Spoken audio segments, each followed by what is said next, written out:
Bismillahirrahmanirrahim. Assalamualaikum warahmatullahi wabarakatuh.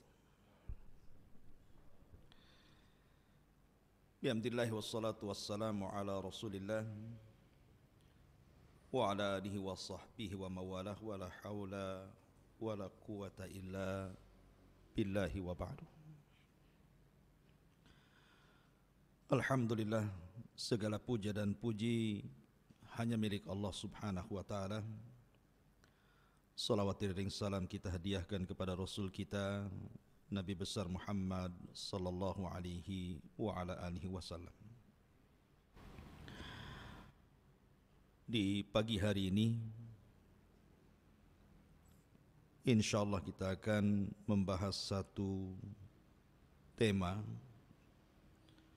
tentang sebuah keyakinan kita kepada hari akhir. Dan tema ini berkisar tentang tartib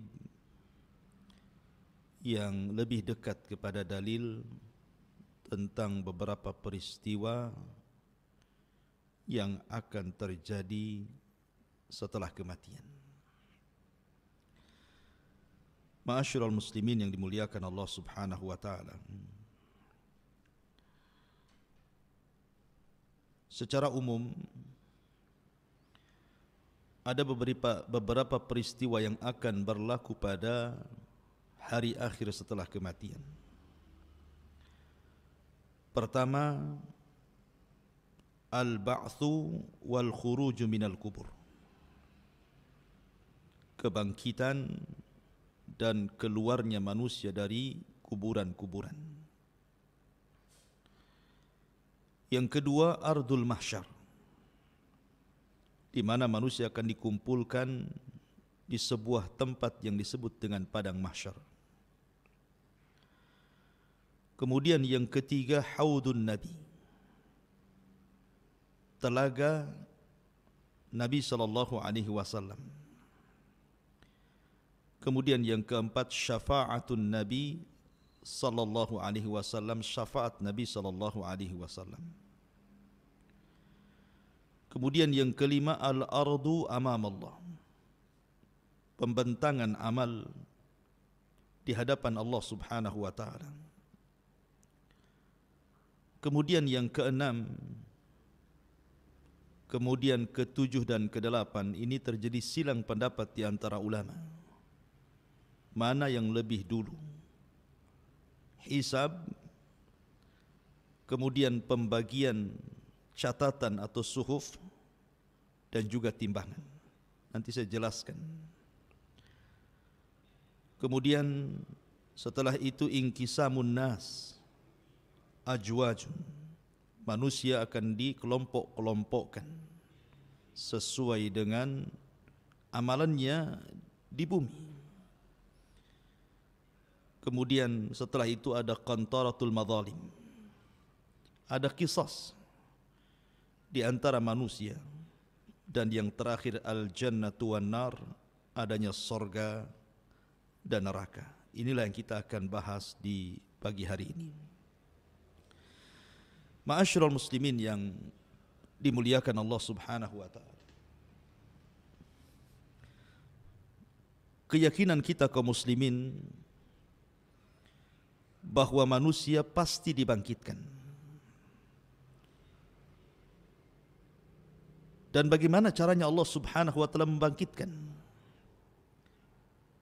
Ada yang mengatakan bahwa ketika Allah subhanahu wa ta'ala hendak membangkitkan manusia, maka Allah akan turunkan hujan yang sangat deras. Kemudian hujan itu akan membasahi semua tanah di bumi. Tentu bumi bukan bumi yang kita pijak hari ini, tetapi bumi yang sudah dirubah. Yauma tubaddalul ardu ghairal ardi, bumi yang sudah dirubah bentuknya oleh Allah subhanahu wa ta'ala dari bulat menjadi terhampar, sehingga tidak ada satu jengkal tanah pun kecuali hujan akan menembus bumi itu. Dan di dalam bumi itu ada tulang-tulang ekor manusia inilah di antara makhluk Allah Subhanahu wa taala yang tidak dihancurkan pada hari kiamat. Sejak Adam alaihi salatu wasalam sampai yang terakhir mati, tulang ekornya manusia, ujung tulang ekor tidak akan dihancurkan. Karena dari situ kita akan dibangkitkan. Ketika kemudian air hujan yang Allah hujani mengenai tulang-tulang ekor itu, kemudian Allah Subhanahu wa taala menyuruh seorang pemanggil untuk menyeru agar manusia dibangkitkan kembali.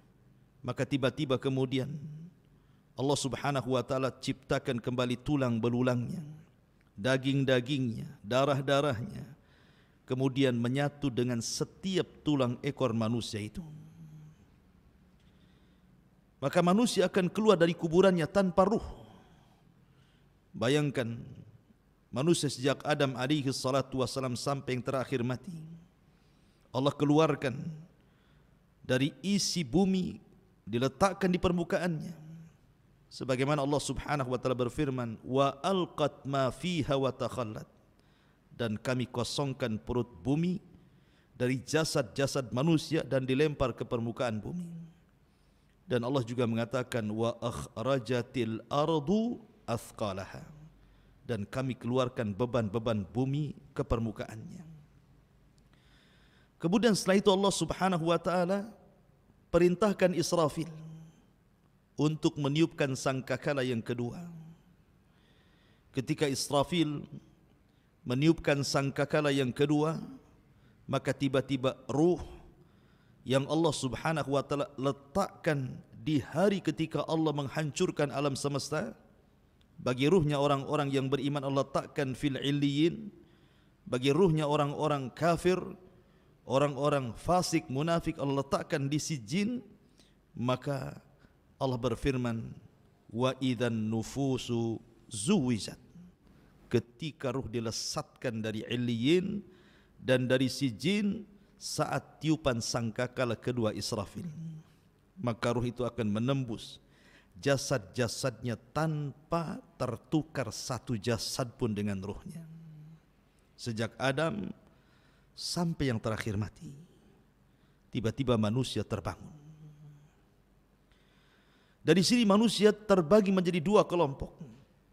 Kelompok yang pertama, orang-orang kafir.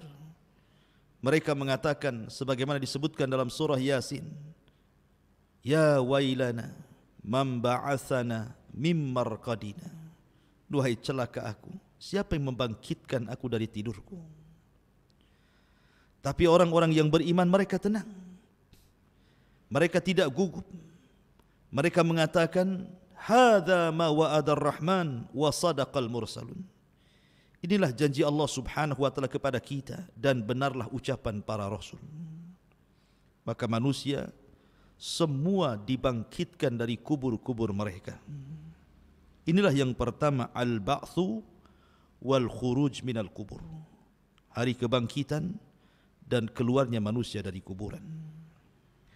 Kemudian yang kedua, ardul mahsyar, ketika manusia sudah dibangkitkan dari kubur-kubur mereka. Kondisi mereka Allah Subhanahu wa taala sebutkan ada dua kondisi. Pertama, sebagaimana Allah sebutkan dalam surah Al-Qari'ah, Al-Qari'atu mal qari'ah wa ma adraka mal qari'ah yauma yakunun nasu kal farashil mabthuth. Allah gambarkan seperti farash yang dibangkitkan. Seperti farash itu artinya laron yang berterbangan ke sana kemari. Dan ayat yang lain menunjukkan kal jaradil muntashir, seperti belalang yang bertebaran. Artinya bahwa manusia ada yang bingung, tidak tahu tujuannya. Yauma yafirrul mar'u min akhi wa ummihi wa abi wa sahibatihi wa bani likulli imri'in minhum yauma idzin sya'nun yughni. Ada orang yang lari dari temannya, lari dari orang tua ayah ibunya, lari dari pasangan dan anak-anaknya, karena pada hari itu orang sibuk memikirkan diri sendiri. Tetapi ketika manusia kemudian dalam posisi tidak tentu arah, bagi orang-orang kafir tentunya.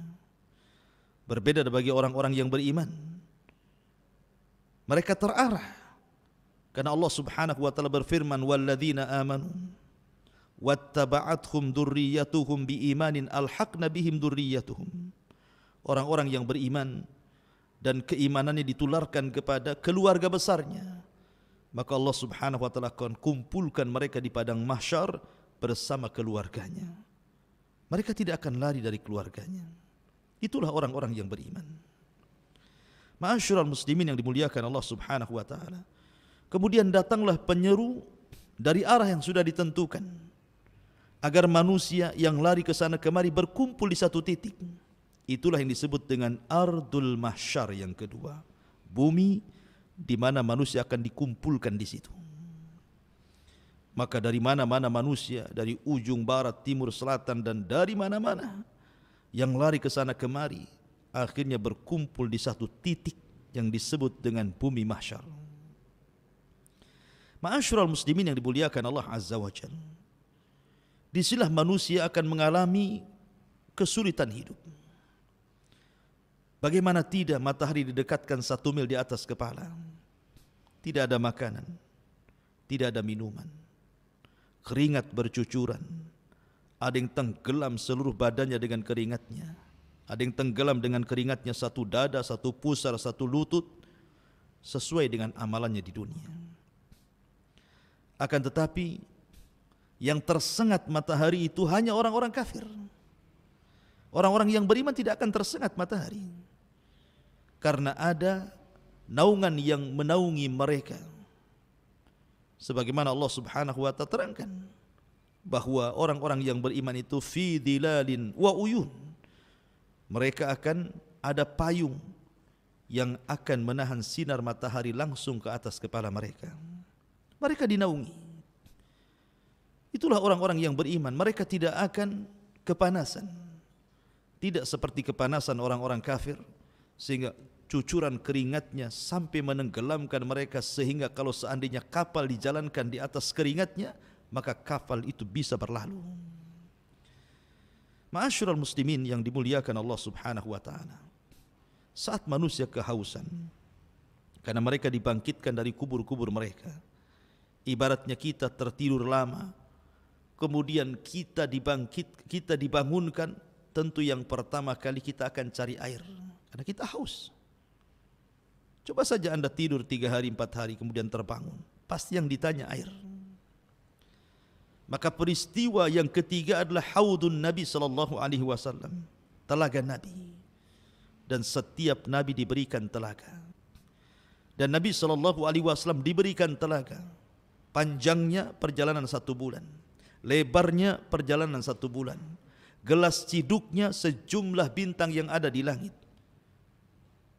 Air telaga Rasul warnanya putih, lebih putih dibandingkan susu. Rasanya lebih manis dibandingkan madu. Orang yang minum dari telaga itu, kata Nabi SAW, man syariba minhu falam yadma abada. Orang yang minum dari telaga itu tidak mungkin haus selamanya. Ma'asyiral muslimin yang dimuliakan Allah Azza wa Jalla.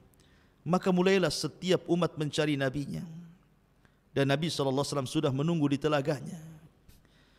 Maka satu persatu umat Rasul dan umat-umat yang lain meminum dari telaga yang sudah Allah Subhanahu wa taala anugerahkan kepada setiap nabi termasuk Rasul sallallahu alaihi wasallam.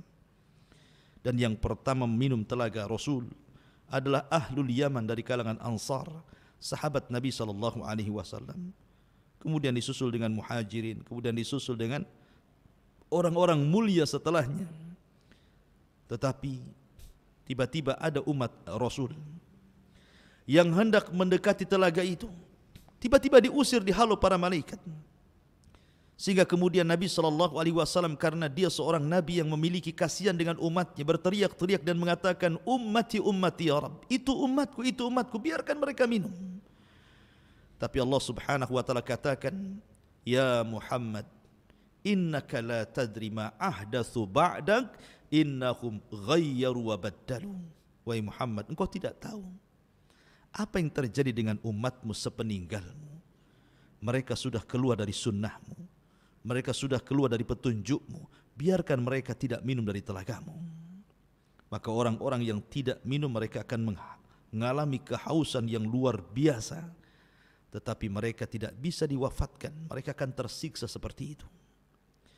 Ma'asyiral muslimin yang dimuliakan Allah Subhanahu wa taala. Setelah kemudian umat-umat meminum dari air telaga setiap para nabinya, ada yang minum dan ada yang dihalau, maka disinilah kemudian manusia akan masuk pada proses yang keempat yang disebut dengan syafa'atun nabi. Syafaat nabi. Manusia di padang mahsyar bukan sebentar. Allah Subhanahu wa taala sendiri yang mengatakan khamsina alfasanah, 50.000 tahun mereka berdiri, tidak duduk, tidak berbaring. Yauma yaqumun nas li rabbil alamin. Mereka berdiri menghadap Rabbul Alamin. Mereka kelelahan, keletihan. Mereka kebingungan apa yang harus mereka lakukan. Maka Allah Subhanahu wa taala mengilhamkan kepada penduduk yang ada di padang mahsyar untuk datang kepada Adam alaihi salatu wassalam. Berangkatlah manusia ini yang segitu banyaknya menuju bapak mereka, bapak kita semua, Adam alaihi salatu wassalam. Maka mereka mengatakan, ya Adam anta abul bashar, wahai Adam, bukankah engkau bapak bagi kami? Ishfa' lana ila rabbik, ala tara ila ma nahnu fi. Mintalah syafaat kepada Rabbmu, tidakkah kau iba melihat kondisi kami?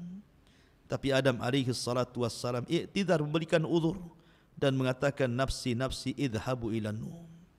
Aku tidak sanggup, pergi kalian, cobalah kalian temui nabi, rasul dan ulul azmi yang pertama, Nuh alaihi salatu wassalam. Berangkatlah mereka ke Nuh. Rupanya jawaban Nuh sama dengan jawaban Adam. Tidak sanggup memberikan syafaat. Nuh alaihi salatu wassalam justru mengatakan, nafsi nafsi idhabu ila Ibrahim. Pergilah kalian, aku tidak bisa memberikan syafaat kepada kalian. Berangkatlah kepada Ibrahim, Nabi Allah Ibrahim, ulul azmi yang kedua dari kalangan para nabi dan rasul. Berangkatlah mereka kepada Ibrahim alaihi salatu wassalam. Tapi Ibrahim pun punya alasan, tidak bisa memberikan syafaat karena dia pernah berdusta 3 kali dusta. Sehingga Ibrahim i'tidar, meminta uzur, kemudian mengarahkan manusia, datanglah kalian kepada ulul azmi yang ketiga. Siapa? Musa alaihi salatu wassalam. Musa pun memberikan uzur, tidak bisa memberikan syafaat karena dia pernah membunuh orang, dan Musa mengarahkan kepada ulul azmi yang keempat, Isa alaihi salatu wassalam. Tapi Isa pun tidak sanggup berikan syafaat, tapi tidak menyebutkan uzurnya. Tapi Isa mengarahkan kepada ulul azmi yang terakhir, Rasul kita Sayyidun awwalina wal akhirin, Sayyidul anbiya'i wal mursalin, Nabi besar Muhammad sallallahu alaihi wasallam. Berangkatlah semua manusia kepada Nabi sallallahu alaihi wasallam. Kemudian mereka mengatakan, ya Muhammad, anta khatamul anbiya'i wal mursalin. Bukankah engkau penutup para nabi dan rasul? Ishfa' lana ila rabbik. Mintalah syafaat kepada Rabbmu. Ala tara ila ma nahnu fi. Tidakkah kau iba melihat kondisi kami? Matahari didekatkan, keringat bercucuran, tidak ada makanan dan minuman. Mintalah keputusan kepada Rabbmu. Minta syafaat kepada dia. Maka Nabi SAW mengatakan, analah, kan ku coba. Maka Nabi SAW diarahkan oleh Allah untuk sujud di bawah arasy-Nya dengan sujud yang panjang dan lama. Sampai akhirnya Allah mendatangi Rasul SAW dan mengatakan, irfa ra'saka ya Muhammad, sal tu'ta, qul tusma, ishfa tushaffa. Wahai Muhammad, angkat kepalamu, bicara kau didengar, minta kau diberi, minta syafaatlah kau diberikan syafaat. Maka Nabi SAW akhirnya memberikan syafaatul uzmah bagi semua manusia, semua umat, baik umat Rasul atau umat sebelumnya. Dan itulah syafaat khusus yang Allah berikan kepada Rasul sallallahu alaihi wasallam dan tidak diberikan kepada para nabi dan rasul sebelumnya. Baru setelah pemberian syafaat, tentu syafaat itu ada 2 syarat. Al-idhnu war-ridha. Izin dari Allah, dan orang yang akan diberikan syafaat dapat ridha dari Allah Subhanahu wa taala. Dan manusia yang paling bahagia mendapatkan syafaat pada hari itu adalah orang yang senantiasa mengucapkan kalimat la ilaha illallah. As'adun nas bi syafaati yaumal qiyamah man qala la ilaha illallah. Manusia yang paling bahagia dengan syafaatku, kata Rasul, adalah orang yang istiqamah dengan kalimat la ilaha illallah. Tauhid, akidah, tidak menyekutukan Allah Subhanahu wa taala. Ma'asyiral muslimin yang dimuliakan Allah Azza wa Jalla. Baru setelah itu al-ardu amam Allah. Penampakan amal kita di hadapan Allah. Liyurau a'malahum. Faman ya'mal mithqala dzarratin khairan yarah. Waman ya'mal mithqala dzarratin syarran yarah. Liyurau a'malahum. Allah akan memperlihatkan amalannya. Dan Allah Subhanahu wa taala akan memanggil satu persatu manusia dan akan mengajak bicara dengan mereka. Anda jangan bayangkan bagaimana Allah Subhanahu wa taala mengajak bicara satu persatu. Sementara manusia yang dibangkitkan sejak zaman Adam sampai yang terakhir itu jumlahnya entah berantah berapa. Yang jelas innallaha ala kulli syai'in qadir, la tas'al amman yaf'al wahum, la tas'al amma yaf'al wahum yus'alun. Allah itu atas segala sesuatu mampu. Jangan kau tanya perbuatan Allah. Allah yang bertanya perbuatan kalian. Allah mampu mengajak bicara satu persatu. Tetapi ada juga orang-orang yang ketika dibangkitkan tidak dilihat Allah, tidak diajak bicara Allah, tidak disucikan Allah Subhanahu wa taala, dan sudah disiapkan adab yang pedih, naudzubillah. Karena memang kondisi orang-orang yang dibangkitkan itu berbagai macam. Di padang mahsyar ketika manusia dibangkitkan, ada yang dibangkitkan itu ketika dibangkitkan badannya sebesar semut. Di tengah-tengah manusia yang sangat besar sehingga dia harus terseok-seok menghindari kaki yang akan menginjaknya. Siapa mereka? Al-mutakabbirun, orang yang sombong di dunia merasa besar, di akhirat Allah kecilkan. Ada orang-orang yang kemudian berjalan terbalik, kakinya di atas, kepalanya di bawah. Bagaimana caranya? Innallaha ala kulli syai'in qadir. Ada orang yang dibangkitkan buta. Sebagaimana Allah Subhanahu wa taala mengatakan, Rabbi lima hasyartani a'ma wa qad kuntu basira. Ya Rabb, kenapa kau bangkitkan aku buta sementara di dunia aku melihat? Orang buta, bayangkan, ke sana kemari, macam mana dia akan melangkah? Ma'asyiral muslimin yang dimuliakan Allah Subhanahu wa taala. Dan macam-macam orang dibangkitkan itu. Tentunya disesuaikan dengan amalannya. Lah ketika Allah Subhanahu wa taala memanggil satu persatu mengajak dialog, disitulah Allah Subhanahu wa taala menampakkan amalannya. Dan hamba ini akan mengakuinya. Kalau dia kemudian tidak mengakuinya, akan datangkan saksi-saksi pada hari kiamat, sehingga dia tidak bisa mengelak dari amalannya. Dan saksi-saksi itu begitu banyak. Nabi Allah Subhanahu wa taala berfirman, yauma nakhtimu ala afwahihim wa tukallimuna aydihim wa tashhadu arjuluhum bima kanu ya'malun. Pada hari mulut terkunci, tangan bicara, kemudian kaki menjadi saksi. Bahkan kulit-kulit ini akan bersaksi kepada badannya, sehingga kemudian badan protes kepada kulit dan mengatakan, lima syahidtum alaina, hei kulit, kenapa kau jadi saksi untuk badanmu sendiri? Kata kulit, antakanallah, Allah yang buat aku bicara. Bukan hanya badan kita, bahkan bumi yang kita pijak akan menjadi saksi. Yauma idzin tuhadditsu akhbaraha bi anna rabbaka awhalaha. Pada hari itu bumi akan bersaksi, menceritakan kabar-kabar para penghuni di atasnya. Langit akan jadi saksi, lautan akan jadi saksi, para malaikat akan jadi saksi, dan sebesar-besar saksi adalah Allah Subhanahu wa taala. Siapa yang akan mengelak ketika kemudian amal kita ditampakkan di hadapan kita? Karena pada hari itu Allah Subhanahu wa taala berikan hafalan yang luar biasa untuk mencocokkan amalan yang ditampakkan dengan apa yang dilakukannya supaya tidak diingkari. Kita di dunia ini, satu minggu kemarin kita ngomong apa, kita berbuat apa, kita terkadang lupa baru satu minggu saja. Tetapi di akhirat tidak akan lupa. Allah kembalikan hafalannya sejak hukum taklif dia balik sampai dia mati. Sehingga ketika dia melihat amalannya, ya memang benar itu amalan dia. Karena di situ akan ada yang kemudian berdusta di hadapan Allah. Seperti Nabi SAW mengatakan, ada 3 orang yang dihadapkan kepada Allah Subhanahu wa taala. 3 orang ini awal man tusyu'ira bihin nar. Orang yang pertama disentuh api neraka. Pertama, seorang yang berjihad dan mati syahid. Ditampakkan amalan di dunianya. Bagaimana Allah berikan nikmat kepada dia dan dia pun perang di jalan Allah sehingga mati syahid.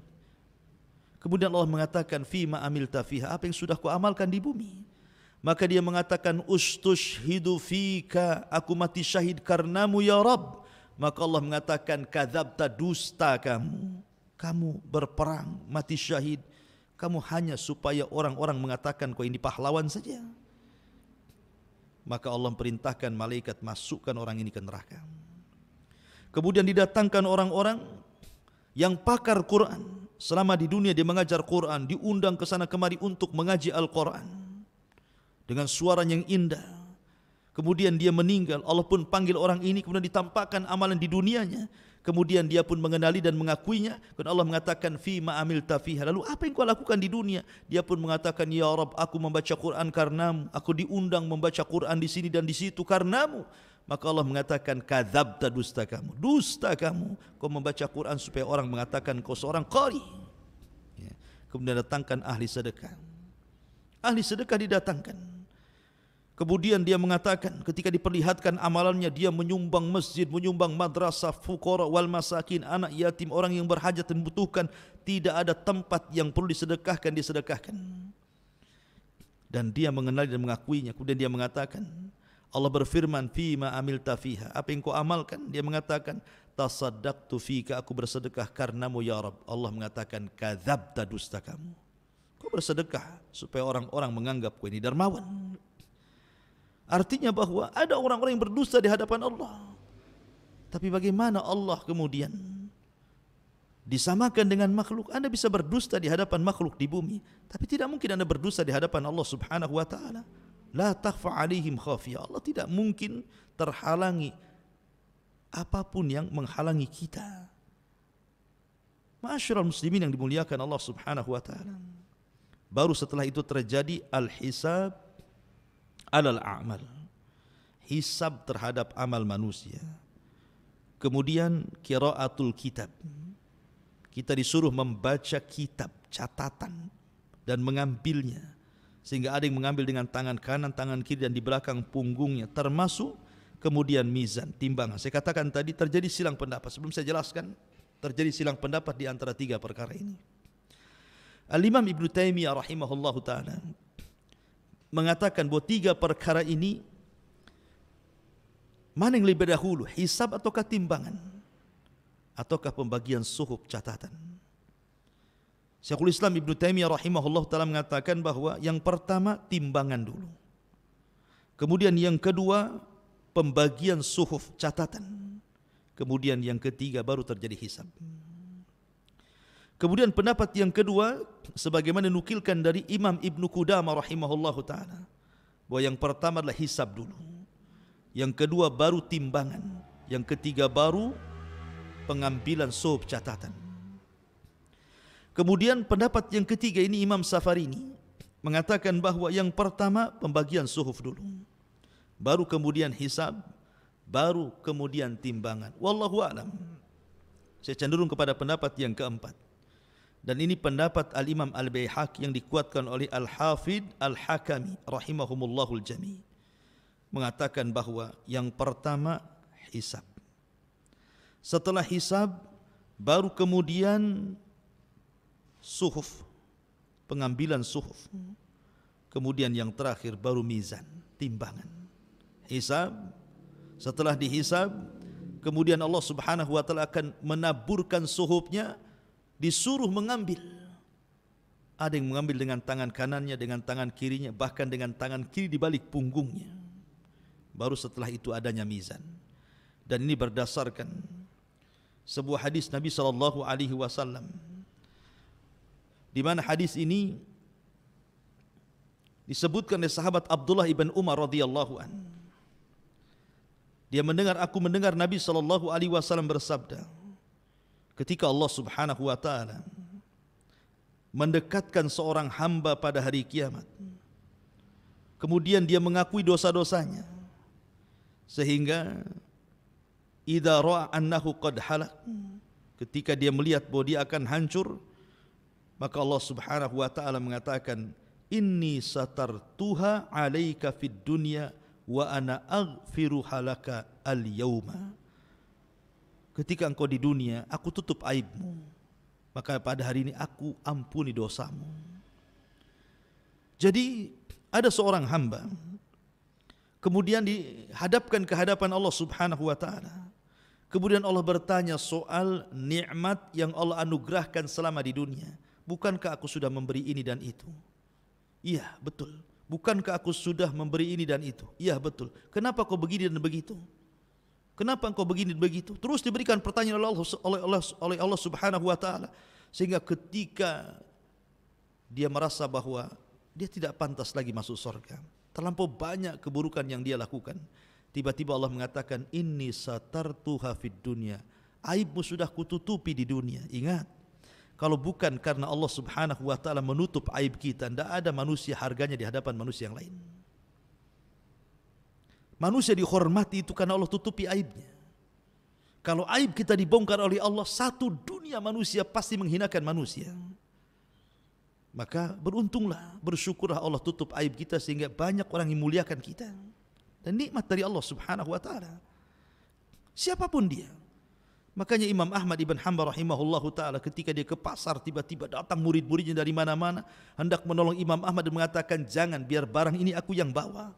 Kalian menghormatiku itu karena Allah menutup aibku. Seandainya Allah buka aibku, kalian letakkan pasir di atas kepalaku.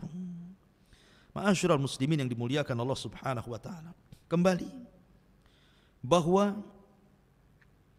Al-Hafidh Al-Hakami dan juga Al-Imam Baihaqi berdasarkan zahir hadis ini, ketika Allah Subhanahu wa taala katakan, aku tutupi aibmu di dunia, sekarang ku ampuni dosamu. Kemudian Rasulullah SAW melanjutkan, thumma yu'ta atau thumma yu'ta kitabu hasanatihi biyamini. Kemudian diberikan padanya catatan kitabnya dengan tangan kanannya. Adapun orang kafir dengan tangan kirinya. Dari sini Allah Subhanahu wa taala katakan, wa man adlam mimman iftara 'ala Allahi kadhiba ulaika yu'raduna 'ala rabbihim wa yaqulul ashhad haula'i alladhina kadzabu 'ala rabbihim ala la'natullah 'ala zalimin. Dan siapakah yang lebih zalim dari orang-orang yang mengada-adakan sebuah kebohongan terhadap Allah? Mereka itu akan dihadapkan kepada Allah dan para saksi akan berkata, orang-orang inilah yang telah berbohong terhadap Tuhan mereka. Ingatlah laknat Allah ditimpakan kepada orang-orang zalim. Dari zahir hadis ini, maka sangat cocok dengan pendapat Al-Imam Al-Baihaqi yang dikuatkan Al-Hafidh Al-Hakami, bahwa proses antara hisab, mizan dan suhub itu diawali dengan hisab dulu, baru pembagian catatan, baru kemudian terjadi mizan. Bicara tentang hisab, ma'asyiral muslimin yang dimuliakan Allah Azza wa Jalla, ada orang-orang yang Allah Subhanahu wa taala berikan anugerah mereka tidak dihisab. Seperti ketika Nabi SAW bicara tentang 70.000 orang yang masuk surga tanpa hisab dan azab. Kemudian Nabi SAW menceritakan siapa mereka. Kata Nabi SAW, alladzina la yastarkun wa la yaqtawun wa la yatatayyarun wa ala rabbihim yatawakkalun. Orang yang tidak minta ruqyah, orang yang tidak minta diobati dengan besi panas, orang yang senantiasa tidak tatayur, menganggap sial dan untung itu kepada selain Allah, dan orang yang menambatkan hati bertawakal kepada Allah.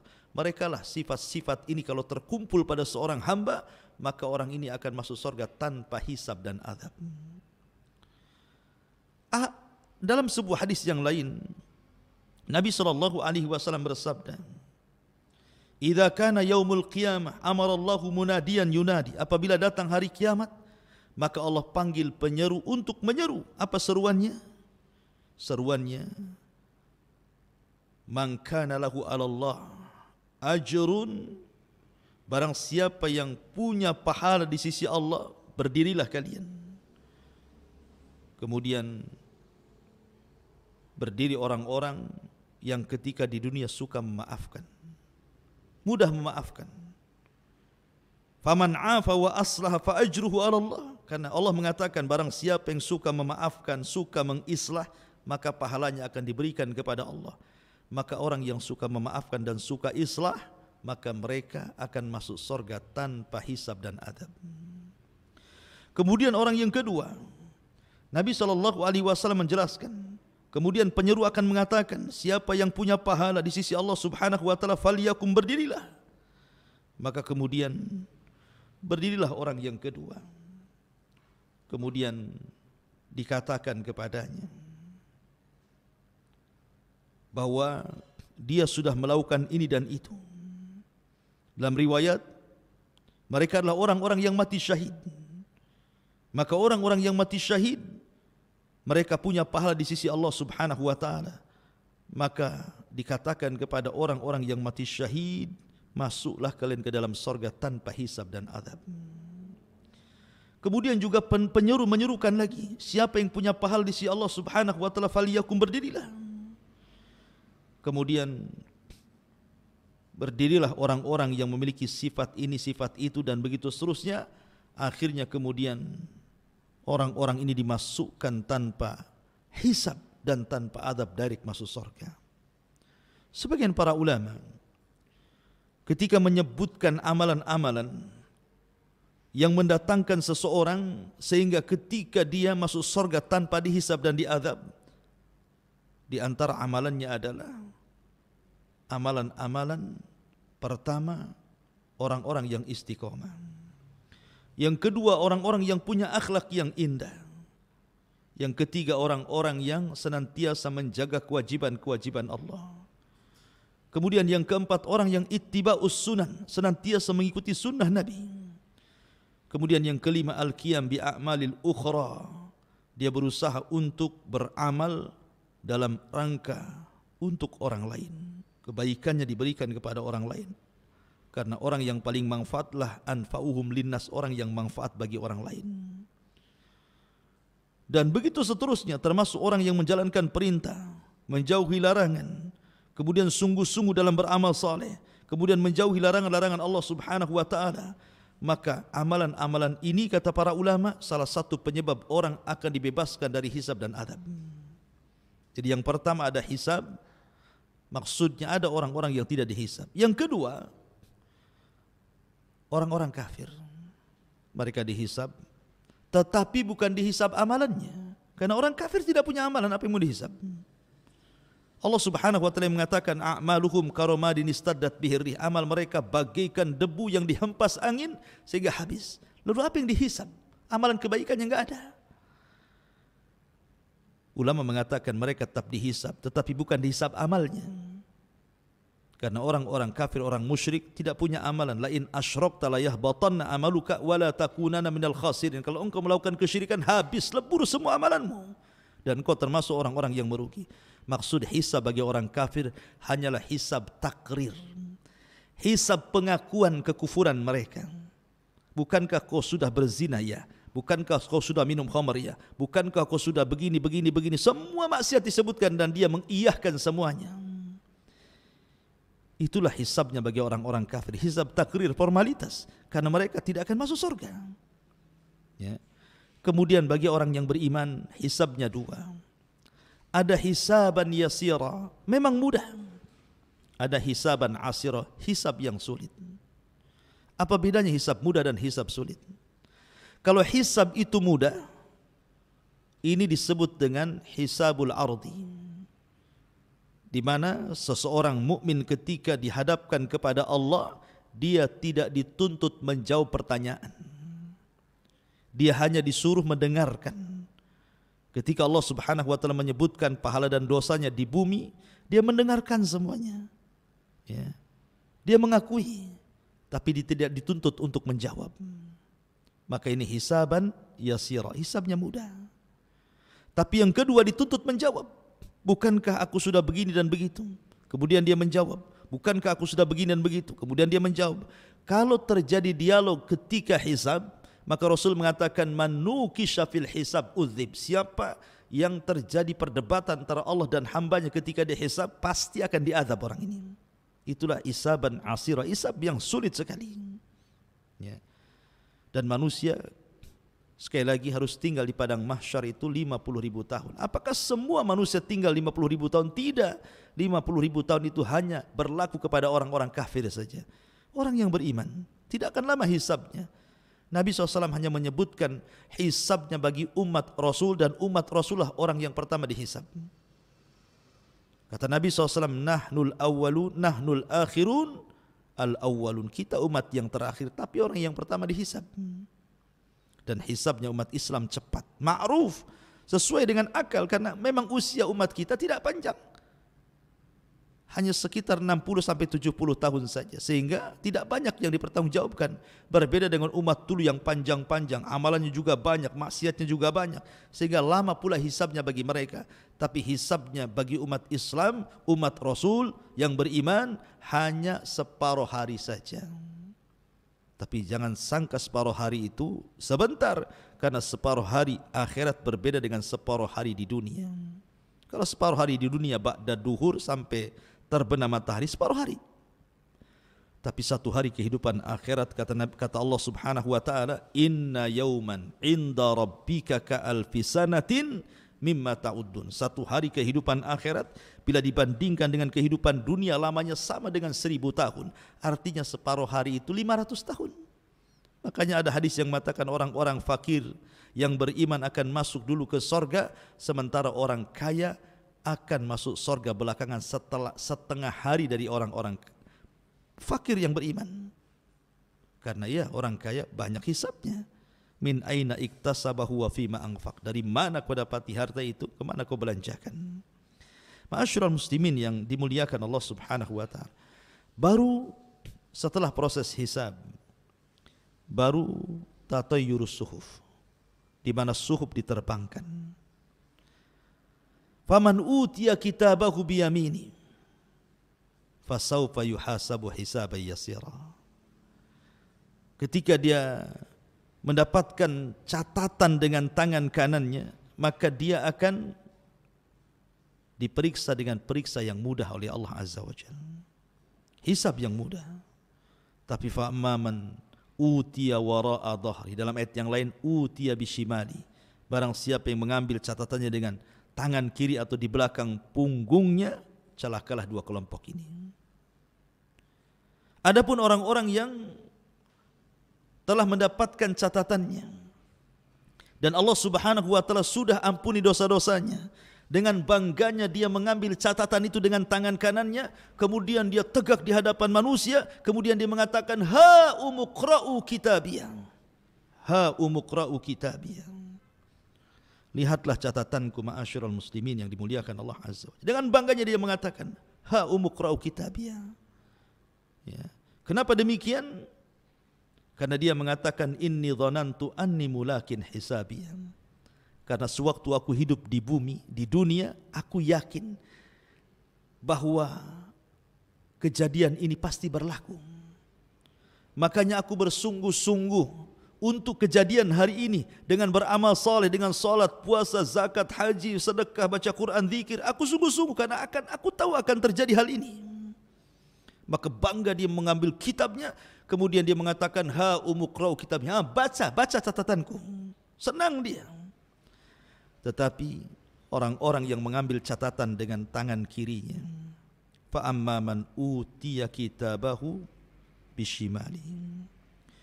Adapun orang-orang yang mengambil catatan dengan tangan kirinya, apa yang terjadi? Maka Allah Subhanahu wa taala katakan, fasaufa yad'u thubura, maka dia akan mencela dirinya. Bagaimana bentuk celaannya? Lihat surah Al-Haqqah. Allah Subhanahu wa taala mengatakan,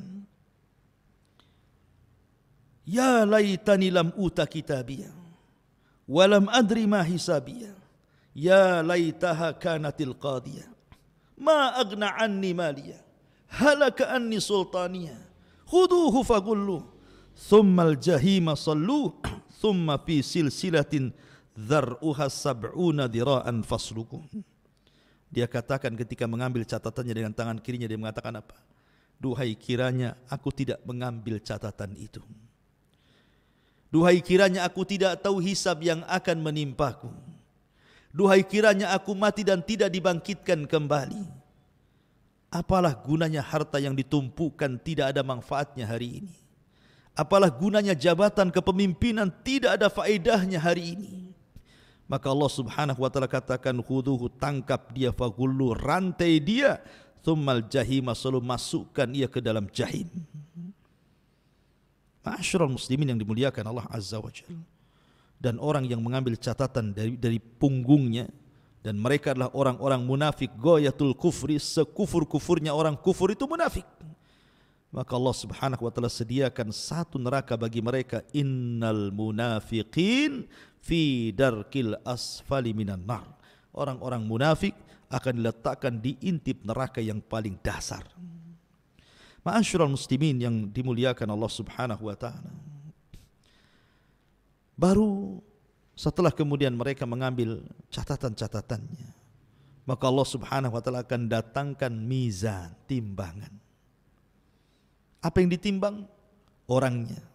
Yang kedua, amalannya. Yang ketiga, catatannya.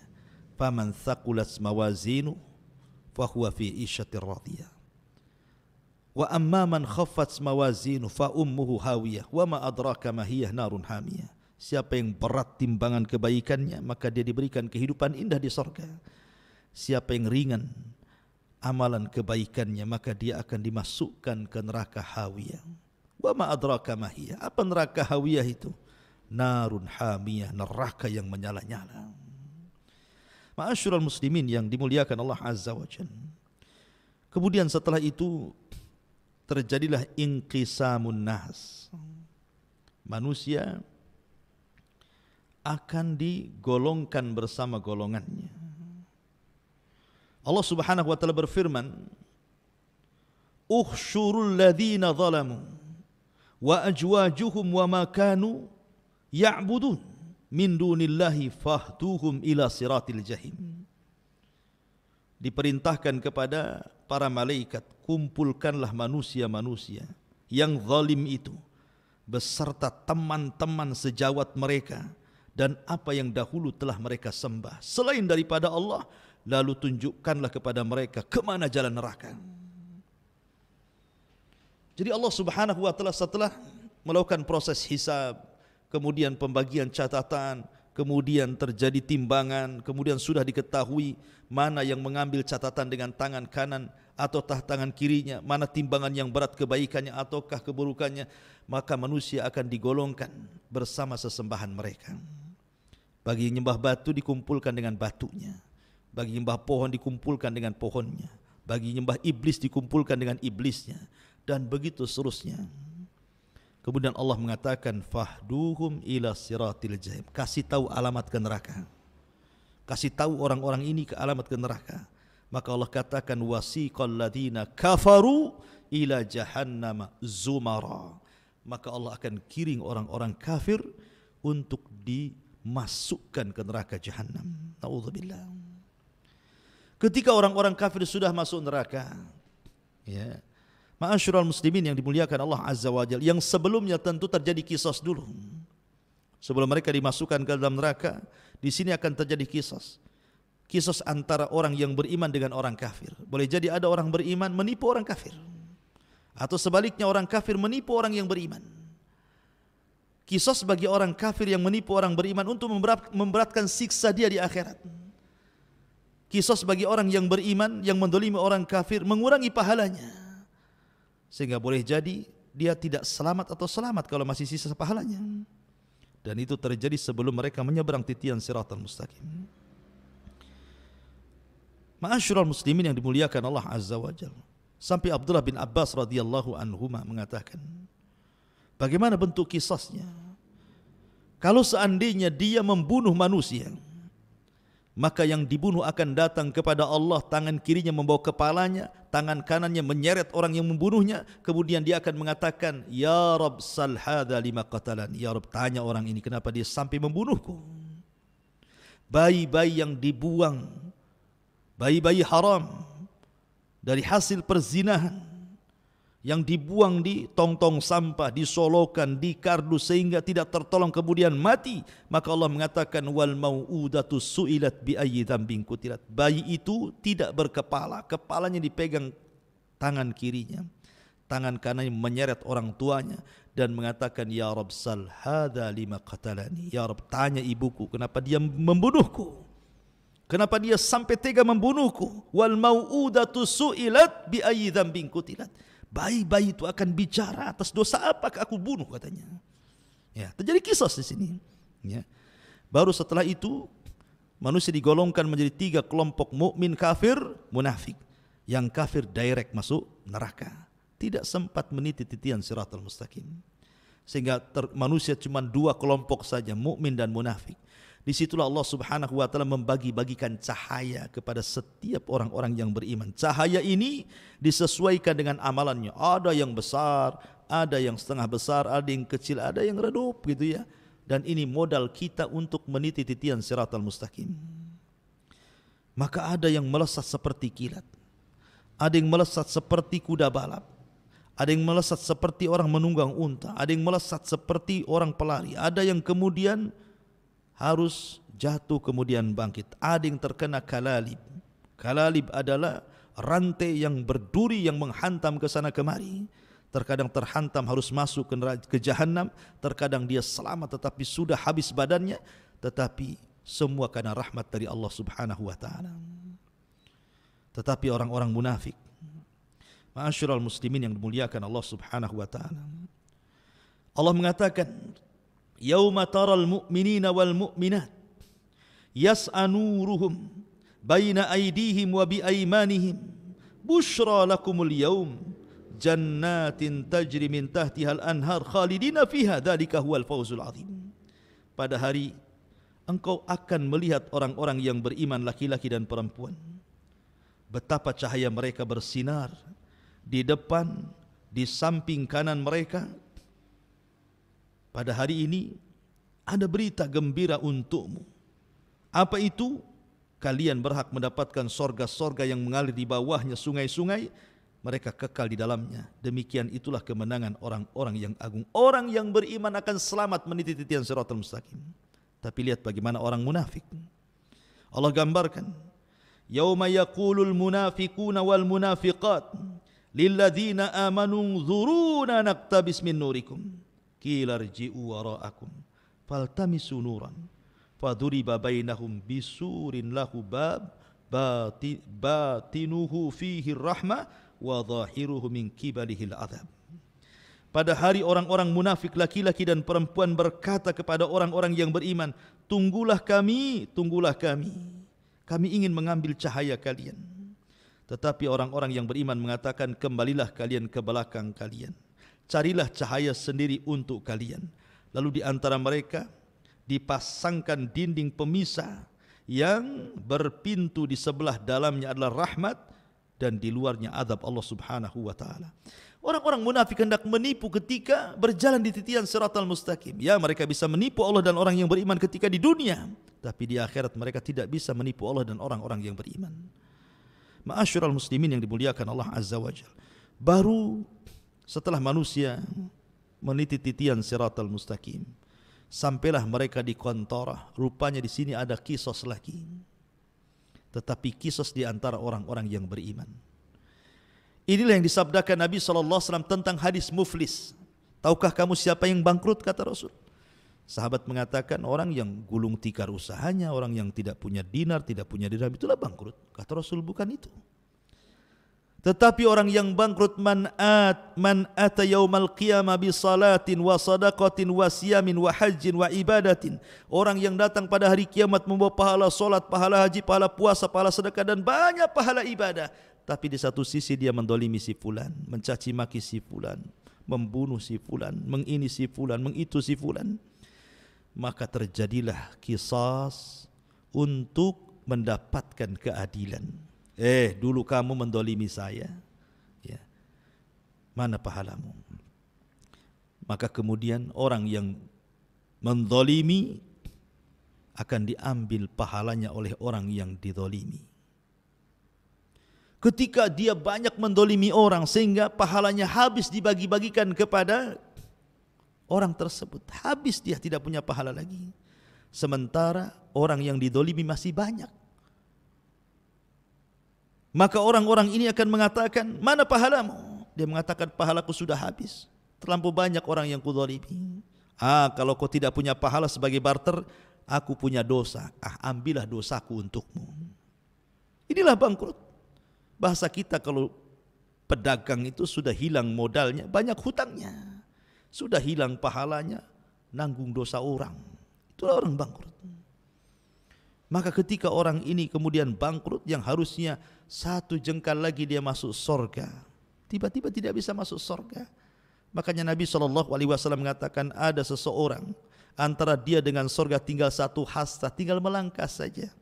Tapi Allah takdirkan dia beramal dengan amalan penduduk neraka, Allah catat pula menjadi penduduk neraka. Ya. Ma'asyiral muslimin yang dimuliakan Allah Azza wa Jalla. Kenapa terjadi qisas di depan surga, di depan pintu surga, kontara? Supaya ketika orang yang masuk ke dalam surga itu, wa naza'na ma fi sudurihim min ghillin ikhwana, kami cabut di dada-dada para penghuni surga itu kedengkian, karena sudah puas dengan keadilan. Di dunia, walaupun mengikuti syariat Islam, belum tentu ada rasa keadilan. Apalagi tidak mengikuti syariat Islam. Contoh, seseorang membunuh, kemudian keluarga korban minta dikisos dibunuh. Apakah keluarga korban puas? Tidak. Banyak yang tidak puas walaupun sama-sama dibunuh.